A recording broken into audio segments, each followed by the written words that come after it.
السلام علیکم، کیسے ہیں آپ سب؟ آج کی ایپیسوڈ ناول تم میری ہو، قسط 12، تحریر کل۔ صبح دیر سے سفیان خان کی آنکھ کھلی، کمرے میں انہیں اندھیرا تھا۔ اسے اپنے بازو میں شدید درد محسوس ہوا، لب بھینچ کر اپنے درد کو برداشت کرنے کی کوشش کی۔ وہ اٹھا، بیڈ گراؤنڈ سے ٹیک لگا کر بیٹھا۔ وہ میڈیسن کی وجہ سے پوری رات سوتا رہا۔ اب بھی 8 بجے صبح کو اس کی آنکھ کھلی تھی۔ سفیان خان نے کمرے میں نورے کو دیکھنا چاہا، لیکن اس کا دوپٹہ صوفے پر تھا۔ وہ خود واش روم میں تھی۔ سفیان خان نے اپنا فون اٹھایا، کسی ان نون نمبر پر کالز تھی۔ سفیان خان نے کال پک کی۔ سفیان خان خاموش ہی رہا تھا۔ دوسری طرف سے کال پک کی گئی تھی۔ کیسے ہو سردار سفیان خان؟ لگتا ہے آرام کر رہے تھے۔ تم نے نعمان خان؟ میں نعمان خان ہوں۔ میرا ملازم اکبر خان کے پاس میرا پیغام لے کر آیا تھا، لیکن مجھے اس کا کوئی جواب نہیں ملا ابھی تک، تو اس لیے تمہیں یاد کرنا پڑا۔ سفیان خان نے کہا، پیغام جو آپ نے میرے لیے بھیجا تھا میں اپنے بابا سے سن چکا ہوں، لیکن مجھے آپ کا پیغام منظور نہیں ہے، اس لیے بہتر ہے کہ آپ قانون کو ہی اپنا کام کرنے دیں۔ نعمان خان نے کہا، دیکھو، تم کیا پورا گاؤں مجھے اچھے سے جانتا ہے کہ میرا بیٹا 1 ہفتے پہلے ہی پاکستان آیا ہے۔ وہ ایسا کر سکتا ہے؟ مجھے یقین نہیں ہو رہا ہے۔ سفیان خان نے کہا، DNA رپورٹ میرے پاس ہے۔ میں یہ نہیں کہتا ہوں کہ میرے بیٹے نے ایسا نہیں کیا ہے سردار صاحب۔ میں اگر جرگے کا کہتا ہوں تو اس لڑکی کے ساتھ میرا بیٹا شادی بھی کرے گا، لیکن اگر تم قانون کی بات کرتے ہو تو میں اس کو منٹوں میں چھڑوا سکتا ہوں، لیکن چونکہ اپنے گاؤں میں سردار کے ساتھ کوئی دشمنی نہیں چاہتا ہوں، اس لیے جرگے کا کہا۔ ٹھیک ہے، تم کرو جو کرنا ہے، لیکن تمہارے بیٹے کو میں کسی صورت نہیں چھوڑنے والا۔ تو تم دشمنی چاہتے ہو؟ تمہیں معلوم ہے کہ تم واحد اپنے گھر کے سربراہ ہو، اس لیے یہ دشمنی کوئی بھی کام نہیں آنے والی ہے تمہارے۔ لیکن تم اپنی وردی کا استعمال کرتے ہو، میرے فارم ہاؤس گئے، تمہیں پہلے مجھ سے بات کرنی چاہیے تھی۔ میں اب بھی تحمل سے کام لے رہا ہوں، تو بہتر ہے کہ ہم مل کر ہی اس معاملے کو حل کرتے ہیں۔ نعمان خان نے غرا کر کہا، آپ اگر مجھ سے ملنا چاہتے ہو تو انتظار کرو، جب میرے پاس وقت ہوگا میں آپ سے ضرور ملوں گا۔ سفیان خان نے فون بند کر دیا تھا۔ سفیان خان نے لب بھینچے ہی اپنے ملازم کو فون کیا۔ ہاں، کیا صورتحال ہے؟ کیا لڑکی کو ہوش آیا؟ نہیں صاحب، ابھی تک تو ہوش میں نہیں ہے۔ کیا نعمان خان کے آدمی اور وکیل کب سے آپ کا انتظار کر رہے ہیں؟ سفیان خان نے کہا، ٹھیک ہے، میں کچھ دیر تک آتا ہوں۔ سفیان خان نے کہتے ہوئے فون بند کر دیا۔ نورے، جو سفیان خان کی باتیں ہی سن رہی تھی، سفیان خان کے قریب آئی۔ کہا، آپ پہلے ناشتہ کر لیں، پھر میڈیسن کھا لیں۔ سفیان خان نے اس بات میں سر ہلایا۔ نورے نے ملازمہ کو ناشتے کا کہا اور خود سفیان خان کے لیے کپڑے نکالنے لگی، کیونکہ وہ کل سے ہی شرٹ اور ٹراؤزر میں تھا، جو شاید وہ ڈیوٹی میں چینج کر کے آیا تھا۔ ملازمہ نے ناشتہ نورے کو دیا۔ نورے ناشتے کی ٹرے لے کر سفیان خان کے پاس بیٹھ گئی۔ سفیان خان نورے کے چہرے کو ہی دیکھ رہا تھا، جو سرخ ہو رہا تھا، جس کا مطلب تھا کہ وہ کافی دیر سے روتی رہی ہے۔ سفیان خان نے آرام سے نورے کا ہاتھ سے ناشتہ کیا، نظریں نورے پر ہی جمائے۔ نورے نظریں جھکائے ہی ہوئے تھی۔ ناشتے کے بعد نورے نے سفیان خان کو میڈیسن دی، پھر کہا، ڈاکٹر نے آپ کو انجیکشن بھی لگانے کا کہا تھا، میں ڈاکٹر کا بولتی ہوں۔ سفیان خان نے نورے کا ہاتھ پکڑ کر واپس بٹھایا تھا۔ کہا، یار، ایک انجیکشن کے لیے ڈاکٹر کی کیا ضرورت ہے، میں خود ہی لگا لوں گا۔ نورے نے حیرانی سے سفیان خان کو دیکھا۔ لیکن آپ کیسے لگا سکتے ہیں؟ سفیان خان نے انجیکشن تیار کیا اور اپنے بازو پر خود ہی لگائی اور نورے کی طرف دیکھ کر کہا، ایسے بہت سے کام ہوتے تھے جو ہم نے کیے ہیں، جہاں ہم پر گولی لگنے کی وجہ سے اپنی گولی بھی خود ہی نکالتے تھے اور انجیکشن بھی خود ہی لگاتے تھے۔ نورے نے حیرانی اور پریشانی سے سفیان خان کو دیکھا جو اتنے آرام سے بتا رہا تھا، آپ نے یہ پروفیشن کیوں چوز کیا؟ نورے نے نظریں جھکائے کہا، کیونکہ مجھے لڑنے کا بہت شوق ہے۔ نورے نے سفیان خان کو دیکھا جو مسکرا کر نورے کو دیکھ رہا تھا۔ تو یوں کہیں کہ آپ کو خون خرابہ کرنے کا شوق ہے؟ سفیان خان بے اختیار ہنس پڑا۔ کہہ سکتی ہو۔ نورے چپ ہی رہی۔ سفیان خان نے کہا، میری بینڈیج چینج کر دو گی؟ نورے نے اس بات میں سر ہلایا۔ سفیان خان نے اپنی شرٹ اتاری۔ نورے نے سفیان خان کی بینڈیج کو خون سے تر دیکھا اور کانپتے ہاتھوں سے بینڈیج کھولنے لگی۔ سفیان خان کو دیکھ کر بے اختیار رونے لگی تھی۔ وہ زخم بہت گہرا تھا۔ سفیان خان نے نورے کو پھر سے روتے ہوئے دیکھ کر کہا، تم چھوڑ دو، میں ڈاکٹر کو فون کرتا ہوں۔ نورے نے نفی میں سر ہلایا۔ کانپتے ہاتھوں سے بینڈیج کی۔ سفیان خان نے نورے کو دیکھ کر کہا، مجھے بالکل بھی کوئی درد نہیں ہو رہا ہے، تم رونا بند کر دو یار۔ نورے نے سفیان خان کو کپڑے چینج کروائے۔ سفیان خان نے نورے کو اپنے قریب کیا۔ میں ٹھیک ہونے کے بعد ہم اسلام آباد چلیں گے۔ نورے نے سفیان خان کو دیکھ کر کہا، کیوں؟ سفیان خان اور قریب کرتے ہوئے بولا، اپنی ہنی مون کے لیے۔ نورے نے نظریں جھکائی۔ ہم ورلڈ ٹور پر بھی جا سکتے ہیں، لیکن یہ کیس اتنا جلدی ختم نہیں ہوگا۔ سفیان خان نے پھر بے چینی سے کہا، اور کیس ختم ہونے کا میں انتظار نہیں کر سکتا ہوں۔ جب تک آپ اس کیس کو ختم نہیں کرتے، ہنی مون کی ضرورت نہیں ہے۔ سفیان خان نے حیرانی سے نورے کو دیکھا۔ کیا مطلب؟ نورے نے سر آنکھیں اٹھا کر کہا، جب تک آپ اس کیس پر کام کر رہے ہیں، تب تک آپ کے پاس ہمارے لیے وقت نہیں ہوگا۔ آپ اس کو چھوڑ دیں۔ سفیان خان نے نورے کی بات سن کر غصے سے نورے کو دیکھا۔ نورے، سفیان خان، میری بات غور سے سنو۔ میں اگر اچھے سے پیش آ رہا ہوں، بات کر رہا ہوں، تو اس لیے محبت ہونے لگی ہے تم سے، لیکن میں اگر تم سے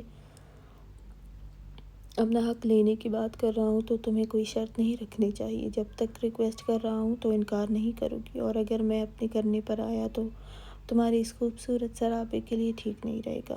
میں تمہیں وقت دوں گا، اس کے لیے تمہیں پریشان ہونے کی ضرورت نہیں ہے۔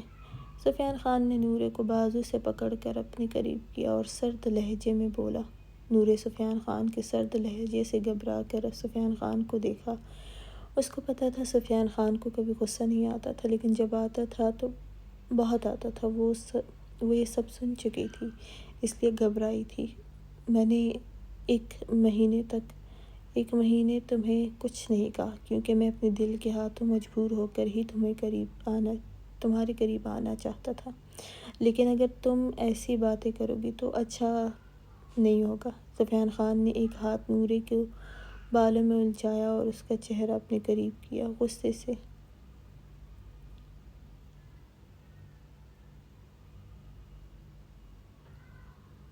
آنکھیں نم ہوئی تھیں۔ نورے نے بھاری آواز میں کہا، میرا مطلب یہ ہے کہ یہ کیس آپ کے لیے دشمنی بنائے گا۔ کیا اس لڑکی کا نکاح اس سے نہیں کروا سکتے ہیں؟ میں آپ کو کھونا نہیں چاہتی ہوں، پلیز آپ نکاح کروا دیں اس بچی سے۔ سفیان خان نے نورے کو پھر سے روتے ہوئے دیکھا۔ ٹھیک ہے، میں جرگے میں اس بچی کا نکاح کروا دوں گا۔ سفیان خان نے اس کو روتے دیکھ کر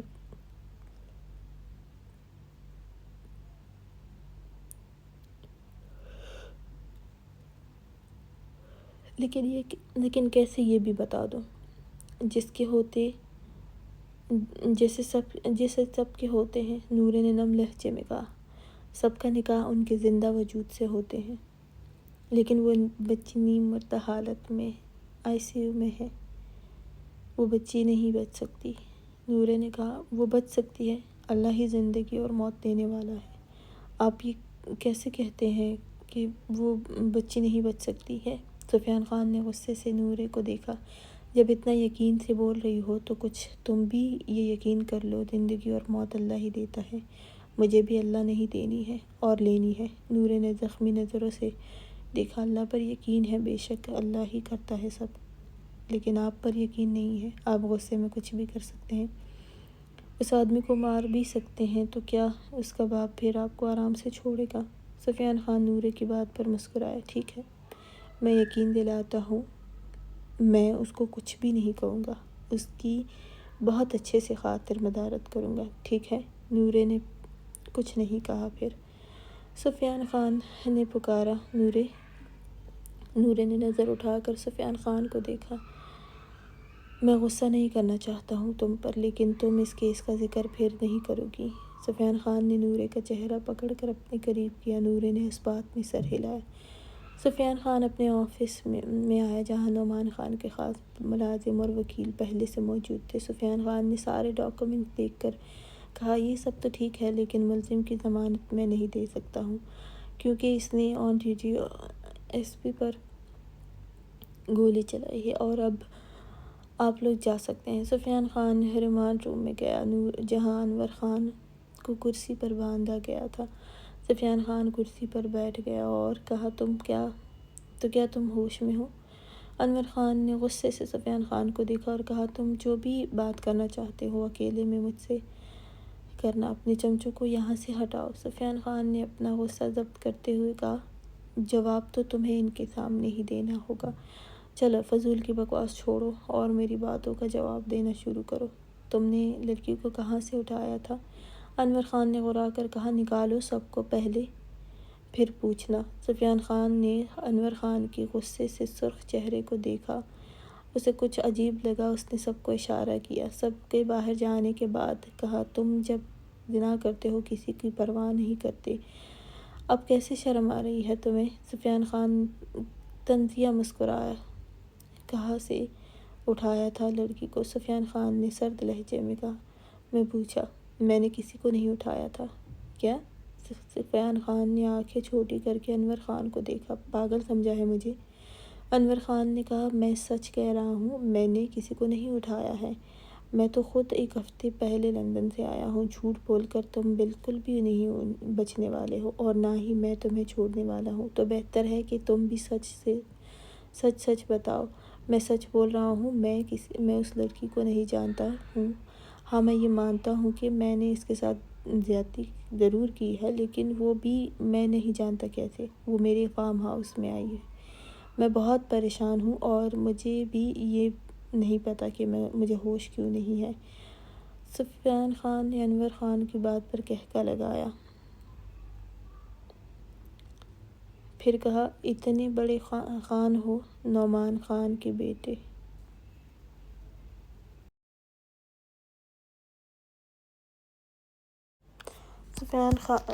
نعمان خان کے بیٹے ہو، تمہیں یہ زیب نہیں دیتا کہ تم اتنا صاف جھوٹ بولو؟ کچھ اپنے خان ہونے کا شرم کرو اور اب سچ اگل دو۔ انور خان نے غصے سے سفیان خان کو دیکھا اور کہا، جب تم میرے فارم ہاؤس آئے تھے، کیا تم نے مجھے کسی اور لڑکی کے ساتھ دیکھا تھا، یا تم نے وہاں کوئی غلیظ مشروب دیکھے تھے؟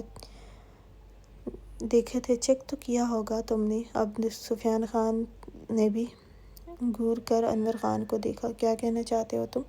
انور خان نے کہا، پتہ نہیں کس نے تمہیں ایس پی بنایا ہے۔ یہ کہنا چاہتا ہوں کہ اگر میں عیاشی کرتا، روز لڑکیوں کے ساتھ راتیں رنگین کرتا، تو اس رات بھی میں کسی کے باہوں میں آرام سے سو رہا ہوتا، لیکن کیا تم نے میری عیاشی کا سامان دیکھا تھا وہاں؟ اگر نہیں دیکھا تھا تو بے بنیاد الزام نہیں لگانا چاہیے تمہیں۔ سفیان خان نے کہا، تم نے اس بچی کی جو حالت کی ہے، وہ ICU میں ہے، زندہ بچنے کے امکان بہت کم ہیں، اس کے پاس اتنی درندگی کی ہے تم نے، تو کیا اس کے بعد بھی تمہارا دل کرتا کسی لڑکی کے لیے؟ انور خان نے کہا، میں بول رہا ہوں کہ میں نے زیادتی ضرور کی ہے، لیکن میں نہیں جانتا، کیونکہ مجھے کوئی ہوش نہیں تھا، اور تم نے بے ہوشی میں ہی کیا جو کیا تھا۔ انور خان نے اس بات میں سر ہلایا۔ پلیز تم سب سے پہلے میرے فارم ہاؤس جاؤ اور وہاں دیکھو اور پتہ لگاؤ کہ یہ سب کیسے ہوا ہے۔ تم صرف مجھ پر الزام لگا کر یہ سب نہیں کر سکتے ہو۔ سفیان خان نے گھور کر انور خان کو دیکھا۔ اور یہ کرنے کے بعد تمہارے باپ کو بھی نہیں بتایا تم نے؟ انور خان نے غصے سے کہا، تم اگر اتنی ہی ایماندار ہو تو جاؤ اس لڑکی سے پوچھو کہ اس کو میرے پاس کون لے کر آیا تھا۔ تم کہتے ہو کہ میں زیادتی کر کے اس کے گھر سامنے پھینک کر چلا گیا، اور لڑکی کا باپ بھی یہی کہتا۔ انور خان نے غصے میں کہا، یہ کام تم اپنے ملازموں سے بھی کروا سکتے ہو، تم خود کیوں کرو گے؟ سفیان خان نے کہا، میرا کوئی ملازم نہیں ہے۔ سفیان خان کو انور خان کی کہانی پر بالکل بھی یقین نہیں تھا۔ سفیان خان نے کچھ سوچ کر کہا، اگر وہ لڑکی ہوش میں آئی تو اس کا بیان لینے کے بعد پھر تمہاری یہ کہانی جو تم مجھے سنا رہے ہو اس کا بھی اچھے سے پتہ چل جائے گا۔ گاؤں میں یہ بات جنگل میں آگ کی طرح پھیل گئی تھی کہ سفیان خان نے نعمان خان کے بیٹے کو زیادتی کے کیس میں اندر کیا ہے۔ گاؤں میں نعمان خان بھی بہت طاقتور اور اثر و رسوخ والا سمجھا جاتا تھا۔ اکبر خان نے سفیان خان سے کہا، تم گھر آ جاؤ، بات کرنی ہے۔ سفیان خان جب حویلی پہنچا، نعمان خان کو پہلے سے ہی مردان خانے میں موجود پایا۔ سفیان خان نے تنے ہوئے چہرے سے دور سے ہی سلام کیا اور بیٹھ گیا۔ نعمان خان نے کہا، میں تم سے بات کرنا چاہتا تھا لیکن تم میری کوئی بات نہیں سن رہے ہو۔ میری اس گاؤں میں جتنی بدنامی ہونی تھی وہ کر چکے ہو تم، میں نہیں، آپ کا بیٹا کر چکا ہے۔ اپنے الفاظ پر غور کریں۔ کیا تم میرے فیملی بیک گراؤنڈ کے بارے میں نہیں جانتے ہو؟ کیا تم نے کبھی بھی انور خان کے بارے میں ایسی کوئی بات سنی ہے؟ کہا ہے؟ سکندر خان بلاؤ اس کو، اور سہیل خان بہت اچھے سے جانتے ہیں انور خان کے بارے میں۔ سفیان خان نے حیرانی سے نعمان خان کو دیکھا۔ آپ کہنا کیا چاہتے ہیں؟ کیا آپ یہ کہنا چاہتے ہیں کہ آپ کے بیٹے نے زیادتی نہیں کی اور وہ لڑکی سیریس حال میں ہے؟ نعمان خان نے کہا، میں یہ نہیں کہتا۔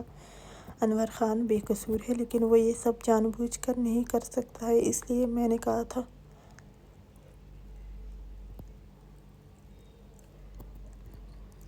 کہ اس لڑکی کا نکاح انور خان سے کرنے کو تیار ہوں۔ اچھا، اگر ایسی بات ہے تو آپ کو کیا لگتا ہے کہ کیسے آپ کے بیٹے نے زیادتی کی ہے؟ فارم ہاؤس میں آپ کے چوکیدار نے کہا ہے کہ وہ 2 دن پہلے ہی آپ کے ہاں کام شروع کیا ہے، تو پھر جب کوئی چوکیدار نہیں تھا تو کیسے آپ کا بیٹا وہاں تک گیا؟ فارم ہاؤس میں عارضی ایک چوکیدار تھا جو کام کرتا تھا، لیکن وہ کچھ وقت کے لیے پھر چلا گیا تھا۔ سفیان خان کو بھی کچھ عجیب لگا۔ ٹھیک ہے، اس لڑکی کے باپ نے مجھے بتایا تھا کہ ایک گاڑی تھی جس سے میری بیٹی کو گھر کے آگے پھینک کر چلے جا چکے تھے۔ ان کا چہرہ نہیں دیکھ سکا تھا، لیکن اس نے گاڑی کا نمبر جو دیا تھا وہ آپ کے بیٹے کے پاس جو گاڑی ہے اس کا تھا۔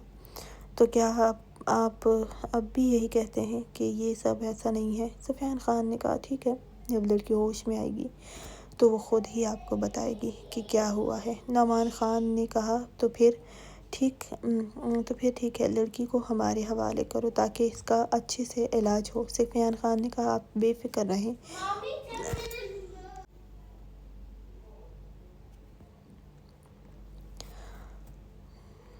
لڑکی اپنے سے علاج ہو۔ سفیان خان نے کہا، آپ بے فکر رہیں، وہ میرے زیر نگرانی میں ہے، کسی کو اس سے ملنے کی اجازت نہیں دی ہے، اور اگر آپ چاہتے ہیں کہ آپ کے بیٹے کو چھوڑ دیا جائے تو اس کے لیے اس لڑکی کا بچنا زیادہ ضروری ہے، جو کہ مجھے نہیں لگتا ہے کہ وہ ٹھیک ہوگی، لیکن اگر یہ کسی سازش کی بنیاد پر کیا گیا ہے تو پھر آپ کو اس لڑکی کا نکاح اپنے بیٹے سے کرنا ہوگا۔ سفیان خان نے کہا، وہ میں نے پہلے ہی کہا تھا۔ نعمان خان بہت غصے میں تھا، وہ کچھ بھی برا کر سکتا تھا سفیان خان کے ساتھ، لیکن حاکم خان نے نعمان خان کو ایک دفعہ سفیان خان سے بات کرنے کو کہا۔ نعمان خان بھی بہت پریشان تھا کہ کیا کرے، اب سب کچھ لڑکی کے ہوش میں آنے کے بعد ہونا تھا۔ انور خان اکثر سہیل خان کے ساتھ دعا سلام تھی۔ سکندر خان اور انور خان نے ایک پروجیکٹ پر بھی کام کیا تھا۔ انور خان وہ فطرت سے اچھا تھا، زیادہ تر پاکستان سے باہر رہتا تھا، اکثر ایسے گاؤں میں ہوتا تھا، پھر کیس ختم کرنے کے لیے ان کا نکاح کر دیا جاتا تھا، لیکن یہ کوئی عام یا عام انسان کے بارے میں نہیں تھا، یہ انور خان کے بارے میں تھا، اس لیے سفیان خان نے اس کی چھان بین کی تھی۔ اب کس کو پتہ تھا کہ لڑکی کو ہوش آنا تھا یا نہیں، یا اس کو بھی زندہ رہنے میں ہی نہیں دینا تھا۔ پری کالج آئی، سنبل کے ساتھ بیٹھی تھی، وہ اداس ہی رہتی تھی۔ سکندر خان سے بھی دل برا تھا۔ یار کیا تم دکھی آتما بن جاتی ہو، کبھی تو اتنا خوش رہتی ہو، کبھی پتہ نہیں کیا ہو جاتا ہے تمہیں۔ اگر میں تمہیں نہیں جانتی ہوتی تو میں یہی سمجھتی کہ کسی لنگور پر دل ہار بیٹھی ہو، اس لیے تمہاری یہ حالت ہے، سنبل نے کہا۔ پری نے سنبل کو دیکھا، سوچا ایک جن زادے کو دے بیٹھی ہوں اپنا نایاب دل، جو اب رچ کے تڑپا رہا ہے۔ اب وہ وہاں اس کنزا کے ساتھ وقت گزار رہا ہوگا۔ پری نے غصے سے سوچا، اچھا تم بیٹھو، میں پتہ کرتی ہوں کہ پروفیسر نے آج کس وقت کلاس لینی ہے۔ سنبل کے جانے کے بعد پری نے فون نکال کر روز کی طرح سکندر خان کا انسٹاگرام چیک کرنے لگی۔ وہ دیکھ کر حیران ہوئی کہ سکندر خان نے سٹوری لگائی تھی۔ پری نے جلدی سے دیکھی، لیکن وہ حیران اور پریشان سی بیٹھی تھی۔ وہ بار بار دیکھ رہی تھی، پھر رونے لگی۔ ایسا کیسے ہو سکتا ہے سکندر خان، ایسا کیسے کر سکتے ہو میرے ساتھ تم؟ وہ روتے ہوئے اپنا بیگ اٹھاتی مین دروازے کی طرف بڑھی، روتے ہوئے اپنا چہرہ بھی نہیں دکھا تھا۔ وہ باہر آئی، سامنے ہی اپنی گاڑی کھڑی دیکھ کر جلدی سے بیٹھ گئی۔ پھر سے وہ سٹوری دیکھتی اور شدت سے رونے لگی۔ کافی دیر بعد جب اس نے سر اٹھا کر دیکھا، وہ انجان راستے کو دیکھا اور پھر ڈرائیور کو گھبرا کر دیکھا۔ وہ دیکھ کر دنگ رہ گئی کہ وہ اس کا ڈرائیور تھا ہی نہیں۔ آپ کون ہیں اور مجھے کہاں لے کر جا رہے ہیں؟ گاڑی روکو۔ حفصہ بیگم اور آمنہ دونوں ہی لاؤنج میں تھیں۔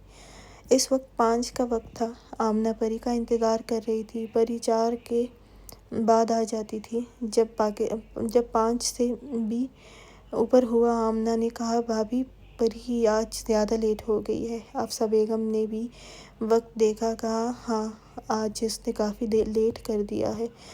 آمنہ بیگم نے کہا، بھابھی آپ بھائی صاحب کو فون کر کے پتہ کریں کہ کیا ہوا ہے، کیوں دیر کر دی ہے آج۔ حفصہ بیگم نے کہا، ہاں میں کرتی ہوں۔ حفصہ بیگم نے حاکم خان کو کال کی، جی آپ کہاں ہیں اور پری کہاں ہے؟ حاکم خان نے کہا، کیا مطلب؟ پری کے لیے تو دوپہر کو ہی میں نے ڈرائیور بھیج دیا تھا گھر چھوڑنے کے لیے۔ حفصہ بیگم نے پریشانی سے آمنہ کو دیکھا، آپ ذرا ڈرائیور کو فون کر کے پوچھیں کہاں ہے وہ۔ حاکم خان نے پریشانی سے کہا، میں کرتا ہوں۔ حاکم خان نے بہت دفعہ ڈرائیور کو فون کیا لیکن بند جا رہا تھا۔ حاکم خان نے پریشانی سے پری کو کال کی لیکن وہ بھی بند جا رہا تھا۔ اب اصل معنوں میں حاکم خان کو پریشانی شروع ہوئی۔ حاکم خان کے پاس سنبل کا نمبر تھا، جو پری نے ہی دیا تھا۔ حاکم خان نے سنبل کو کال کر کے کہا، بیٹا آپ کی آج کس وقت چھٹی ہوئی تھی؟ سنبل نے حیرانی سے کہا، انکل آج بھی اپنے وقت پر ہی ہوئی تھی، 4 بجے، لیکن پری تو 2 بجے ہی چلی گئی، وہ اپنی کلاس بھی چھوڑ گئی تھی۔ کیا مطلب؟ حاکم خان نے پریشانی سے پوچھا۔ سنبل نے کہا، انکل میں اپنی کلاس کا پتہ کرنے گئی تھی، جب میں واپس آئی وہ نہیں تھی۔ میری کلاس فیلو نے بتایا کہ وہ میرے جانے کے فوراً بعد چلی گئی تھی۔ کیوں انکل خیریت ہے؟ سنبل نے تشویش سے پوچھا۔ حاکم خان نے کہا، نہیں پری نورے کے گھر چلی گئی، اس لیے میں نے پوچھا کہ کس وقت گئی ہو، کیونکہ وہ اس وقت گھر میں نہیں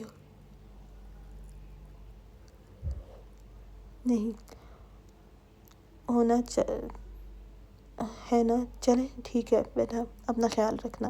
حاکم خان نے جھوٹ بول کر فون بند کیا۔ ایک دفعہ پھر پری کا فون ملایا لیکن وہ بند تھا۔ ڈرائیور کا فون بھی بند تھا، وہ آج نعمان خان کے ساتھ بزی تھا۔ پھر سردار حویلی میں تھا، ابھی وہ گھر کے لیے نکلا جب حفصہ بیگم کا فون آیا تھا۔ حاکم خان نے پریشانی میں اپنے ہر ڈرائیور کو فون کیا لیکن کسی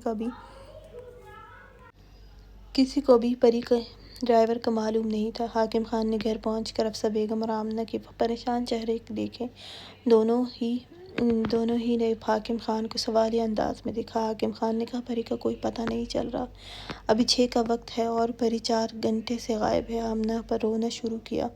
حاکم خان زیادہ گاؤں میں بات بھی پھیلانا نہیں چاہتا تھا، اس لیے سفیان خان کو فون کیا۔ کہا سفیان خان کیا تم میرے گھر آ سکتے ہو؟ لیکن نورے یا گھر والوں کو کچھ بھی بتانے کی ضرورت نہیں ہے، پلیز اگر ہو سکے تو جلدی آ جاؤ۔ سفیان خان نے کہا میں آتا ہوں۔ سفیان خان اپنے ڈرائیور کے ساتھ وہاں آیا۔ حاکم خان پری کی گمشدگی کے بارے میں بتایا اور کہا میں اس بات کو پھیلانا بھی نہیں چاہتا ہوں۔ سفیان خان بھی بہت پریشان ہوا تھا یہ سب سن کر۔ اب کیا؟ اور اپنے ملازم کو پری کے ڈرائیور کی ڈیٹیل دی اور کہا اس کا پتہ کرنے کا کہا۔ 1 گھنٹہ اور بھی گزرا لیکن پری کا کہیں سے کوئی پتہ نہیں چلا۔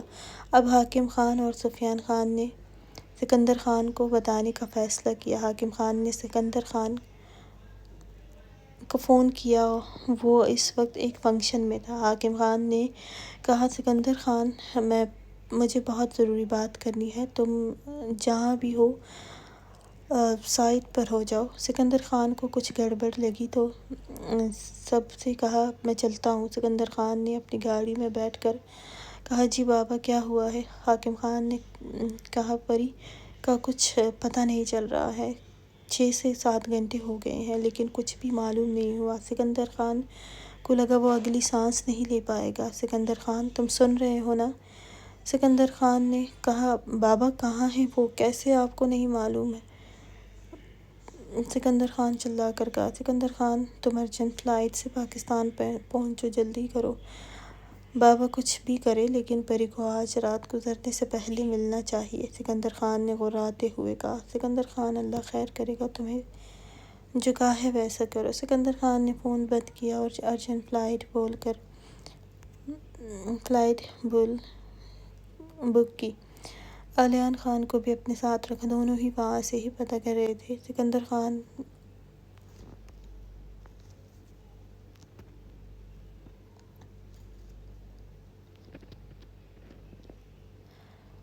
نے کہا علیان ہمیں جانے سے پہلے یہ پتہ لگانا ہے کہ پری گئی کس وقت تھی۔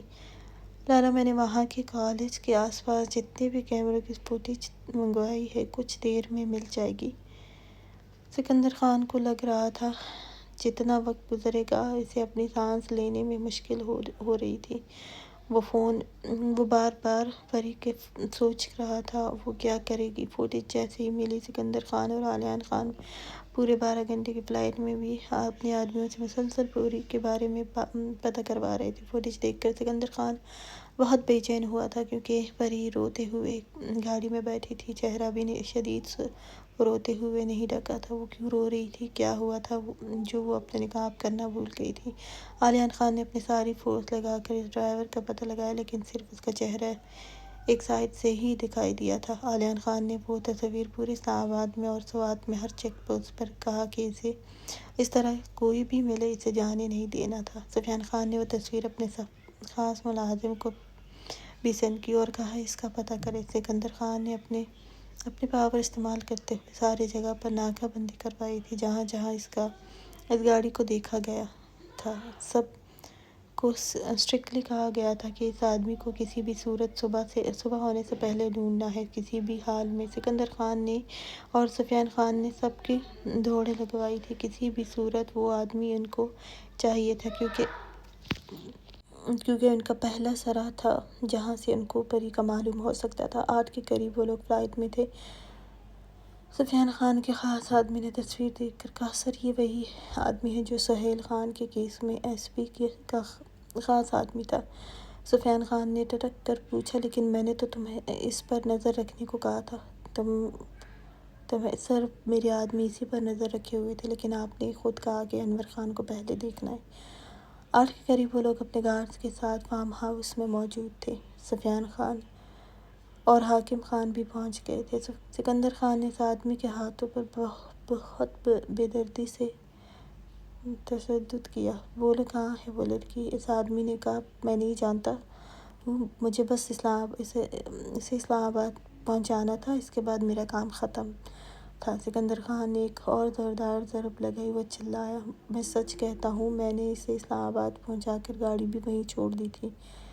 لڑکی بے ہوش تھی، اسے بے ہوش کر دیا تھا۔ مجھے گاڑی اور لڑکی دونوں ہی وہیں چھوڑنے کا کہا تھا۔ میں نے ویسے ہی کیا۔ سکندر خان نے ایک اور ضرب لگائی اور کہا، لوگ تم سے کیسے رابطہ کرتے ہیں؟ آدمی گہرے گہرے سانس لیتا ہوا بولا، وہ میرے فون میں ایک نمبر ہے، اس پر رابطہ کرتے ہیں۔ علیان خان نے نمبر دیکھا اور اس نے اثبات میں سر ہلایا۔ علیان خان نے اس پر فون کیا جو بند جا رہا تھا۔ سکندر خان نے اس کو شدید مارتے ہوئے، یہ نمبر کس وقت آن ہوگا؟ اس نے بتایا، جب وہ لوگ مجھے میرے کام کے پیسے دیں گے تب ہی آن ہوگا۔ علیان خان نے نمبر کا پتہ کیا جو اسی وقت آن ہوا تھا جس وقت پری کو لینے کا کہا گیا تھا۔ اس کے بعد سے بند تھا۔ آمنہ کا رو رو کر طبیعت خراب ہو گئی تھی، وہ نیم بے ہوش تھی۔ نورے کو بھی خبر ہو گئی تھی، وہ بھی خان حویلی میں تھی۔ افسہ بیگم بھی روتے ہوئے دعا کر رہی تھی پری کے لیے۔ نورے بھی پریشان تھی۔ نورے نے سفیان خان کو کال کی۔ سفیان نے نورے کا کال دیکھ کر پک کی، روتے ہوئے پوچھا، کیا کچھ پتہ چلا پری کا؟ سفیان خان نے کہا، نہیں، ابھی تک تو نہیں پتہ، لیکن پریشان نہ ہو، جلد ہی پتہ چل جائے گا۔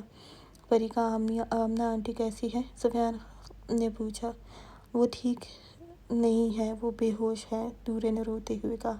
سفیان نے کہا، پریشان نہ ہو، دعا کرو، پری مل جائے گی، اور فون بند کر دیا۔ 3 گھنٹے کے بعد وہ نمبر آن ہوا۔ جیسے ہی علیان خان کو معلوم ہوا، اس نے نمبر ٹریس کیا جو کسی سنسان علاقے میں تھا۔ اس وقت علیان خان اور سفیان خان، سکندر خان سب اپنی گاڑیوں میں اس جگہ کے لیے روانہ ہوئے تھے۔ ان کے ساتھ گارڈز کی تعداد بھی اچھی تھی۔ 2 گھنٹے کا سفر کیا تھا۔ وہ کوئی بوسیدہ فارم ہاؤس تھا۔ تھوڑا دور ہی سفیان خان کو کہا تھا کہ سب ایک ساتھ نہیں جائیں گے، اس لیے سب کے ساتھ اپنے اپنے گارڈز ہوئے۔ اب سکندر خان اور علیان خان نے ایک گارڈ کے ساتھ پہلے جانا تھا اور سفیان خان اور حاکم خان نے بعد میں ان کے کچھ دیر بعد جانا تھا۔ سکندر خان اور علیان خان جیسے ہی وہاں پہنچے، وہ ان کے لیے جال تھا اور ان کو اب سکندر خان بھی چاہیے تھا، اس لیے ان کے گارڈز پر وہ بھاری تھے۔ سکندر خان اور علیان خان دونوں ہی اب چکرائے اور بے ہوش ہو گئے تھے۔ سفیان خان اور حاکم خان ان کے سگنل کا انتظار کر رہے تھے۔ جب 2 گھنٹے گزرے، سفیان خان اور حاکم خان بھی فارم ہاؤس گئے، لیکن وہاں ان کے سارے گارڈز کو جلایا گیا تھا، ہر طرف آگ لگائی گئی تھی۔ سفیان خان نے چیختے ہوئے علیان خان اور سکندر خان کو آواز دینا شروع کی، لیکن وہاں وہ ہوتے تو ملتے۔ سکندر خان کی جب آنکھ کھلی، وہ کرسی سے بندھا ہوا تھا۔ اس نے اپنے آپ کو بہت ہلایا، لیکن اس کو بہت سختی سے جکڑا ہوا تھا۔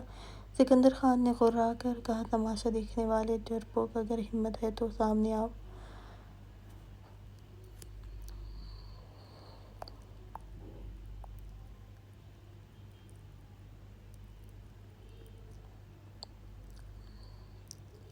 سکندر خان، میری تمہاری ملاقات بہت عرصے بعد ہوئی ہے۔ سکندر خان نے سر اٹھا کر سامنے دیکھا، غصے سے ساری رگیں تن گئی تھیں۔ یاد آیا، 3 سال پہلے ہماری ملاقات ہوئی تھی اسی لڑکی کے لیے۔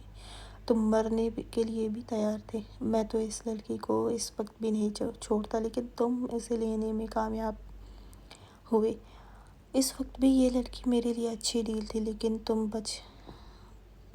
بیچ میں آ گئے تھے۔ مجھے مجبوراً اس لڑکی کو چھوڑنا پڑا، لیکن اس دفعہ تو وہ لوگوں پر کھڑے کھڑے مدہوشی طاری کر دے گی، لیکن پہلے میں ہی اس سے مزے لوں گا۔ سکندر خان نے دھاڑ کر کہا، میں تمہارا خون پی جاؤں گا اگر تم نے ایک لفظ بھی نہیں نکالا۔ میری عورت ہے وہ بیوی ہے وہ میری۔ یزدان پاشا نے چونک کر سکندر خان کو دیکھا اور غصے سے کہا، کیا اگر وہ تمہاری بیوی ہے تو وہ استعمال ہو چکی ہوگی، تم اتنی اچھی چیز کو کیسے چھوڑ سکتے ہو؟ سکندر خان نے پھر دھاڑ کر کہا، ایک لفظ بھی نہیں بولنا، ورنہ تمہاری زبان کو حلق سے کھینچ کر نکالوں گا۔ اگر اتنی ہمت ہے تو آزاد کر کے دیکھو مجھے۔ یزدان پاشا نے قہقہ لگایا، کہا، تمہیں تڑپتے ہوئے دیکھ کر پتہ ہے کیوں سکون مل رہا ہے مجھے؟ چلو تمہیں تمہاری بیوی سے ملواتا ہوں۔ پھر یزدان پاشا نے فون پر کسی کو کہا، لڑکی کو لے آؤ۔ ایک آدمی پری کو بازو سے پکڑ کر لایا اور سکندر خان کے سامنے زمین پر پھینکا۔ پری ہاتھ باندھے ہوئے تھی۔ پری نے سکندر خان کو دیکھ کر اٹھ کر بھاگنے لگی، جب پیچھے کھڑا آدمی نے ایک زوردار بیلٹ پری کے کمر پر مارا۔ پری کی ایک دلخراش چیخ گونجی۔ وہیں سکندر خان کو اپنی جان نکلتی محسوس ہوئی۔ سکندر خان نے دھاڑ کر کہا، اس کو کچھ بھی نہیں کہنا۔ پری نے سکندر خان کو دیکھا اور اٹھنے لگی، جب پھر سے پری کے کمر پر وہی وار کیا۔ پری نے تڑپ کر سکندر خان کو بلایا۔ خان! یزدان پاشا زور سے ہنسا۔ دیکھو سکندر خان، تم نے 3 سال پہلے مجھے کروڑوں کا نقصان دیا تھا اور میں بھی ایسے ہی تڑپا تھا، اور آج تم تڑپ رہے ہو تو مجھے سکون مل رہا ہے۔ سکندر خان نے سرخ آنکھوں سے پری کی کمر خون سے تر دیکھی تھی۔ اگر کسی مرد سے پیدا ہو تو مجھ سے لڑو، یزدان پاشا نے کہکا لگایا۔ تم سے ہی تو لڑ رہا ہوں، تمہاری جان اس چڑیا میں ہے، لگتا ہے عشق کرتے ہو اس سے۔ ویسے اتنی خوبصورت چیز تو میں نے کبھی دیکھی نہیں ہے، میں نے لاکھوں لڑکیاں کی ہیں، لیکن ایسی معصوم، ایسی کشش پہلی دفعہ دیکھا ہے۔ ویسے میرا ارادہ اس کو اپنے پاس اپنے لیے رکھنے کا تھا، لیکن ابھی تم کو تڑپانے کے بعد اس کو اپنے پاس رکھنا ہے۔ جب میرا دل اس چڑیا سے بھر جائے گا پھر آگے دوں گا۔ وہ کمینگی سے ہنسا۔ سکندر خان نے اپنے ہاتھوں سے اپنی پوری طاقت لگا کر کھولنے کی کوشش کی، لیکن بے سود تھا۔ سکندر خان نے پری کے تڑپتے وجود کو دیکھا۔ پری تڑپتے ہوئے بولی، پلیز مجھے خان کے پاس جانے دو۔ یزدان پاشا نے پری کو دیکھ کر کہا، ٹھیک ہے جاؤ اپنے خان کے پاس، لیکن کھڑی ہو کر۔ پری نے کھڑے ہونے کی کوشش کی۔ سکندر خان نے یزدان پاشا کے چہرے پر شیطانی ہنسی دیکھ کر کہا، پری میرے قریب مت آنا، وہیں رہو پلیز پری۔ پری نے کہا، خان مجھے درد ہو رہا ہے۔ پری نے روتے ہوئے کہا۔ پری ابھی تک کالج یونیفارم میں تھی، چادر سر پر نہیں تھا، گلے میں تھا۔ پری کی قمیض خون سے تر تھی۔ سکندر خان نے پری کو بہت بمشکل کھڑا ہوتے دیکھ کر کہا، پری پلیز بیٹھ جاؤ، میں یہیں ہوں، واپس بیٹھ جاؤ میری جان۔ لیکن پری نے کہا، خان اس چیز سے مجھے بہت درد ہوتا ہے۔ پری نے تڑپتے ہوئے کہا اور سکندر خان کی طرف قدم بڑھائے۔ یزدان پاشا کے اشارے پر پھر سے پری کی کمر پر ضرب لگائی، وہ تڑپ کر وہیں بے ہوش ہو گئی۔ سکندر خان کی آنکھیں بھی پری کی تکلیف پر برس پڑی، پھر دھاڑ کر کہا، تم آج میری موت کی دعا کرو، کیونکہ اگر میں زندہ رہا تو تمہیں کتے کی موت ماروں گا۔ یزدان پاشا نے کہکا لگایا، تم کو آج میں اپنے ہاتھوں سے موت دینے والا ہوں، دعا کی کیا ضرورت ہے؟ ابھی کچھ کہتا کہ سفیان خان اور اس کے آدمی نے وہاں پر گولیاں برسائی۔ بادشاہ اس کے لیے تیار نہیں تھا، اسے لگا کہ وہ سب ختم کر آئے ہیں۔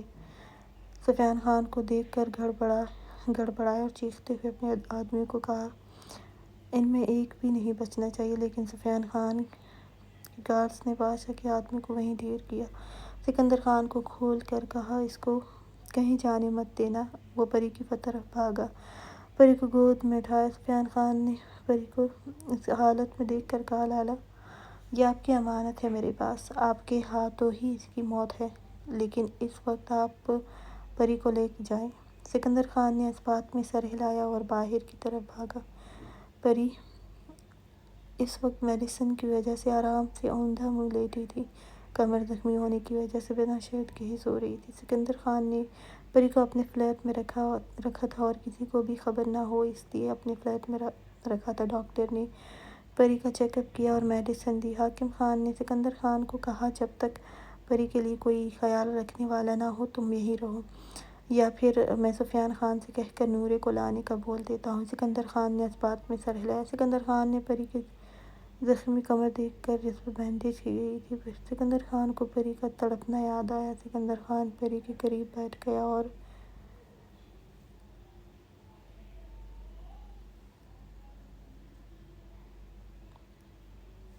عشق کرتا ہوں۔ وہ آہستہ آہستہ اپنے لب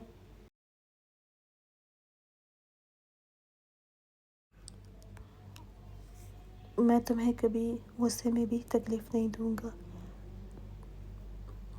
یہ آخری تکلیف تھی جو تمہیں